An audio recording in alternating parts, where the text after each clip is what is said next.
politica, ma parliamo appunto di questo deficit di democrazia. Con il sindaco Paolo Detto, anzitutto, è vero che la città metropolitana rischia di essere un governo di tecnocrati? Certo, come ce lo ritroviamo a Roma, rischiamo di ritrovarcelo anche qui, perché qui non abbiamo purtroppo l'elezione del sindaco metropolitano e della conferenza metropolitana con l'elezione a suffragio universale.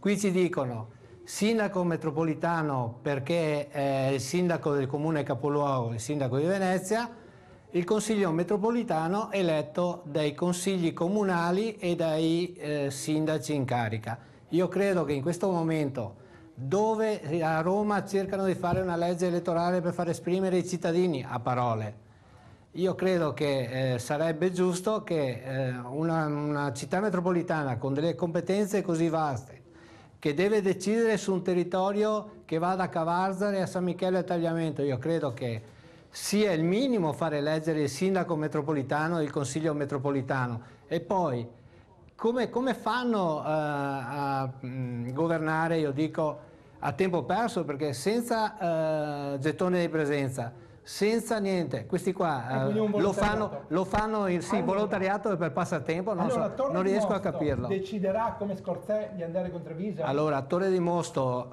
siccome martedì abbiamo avuto secondo me un buon risultato in conferenza dei sindaci, Torre di Mosto non dirà né sì né no.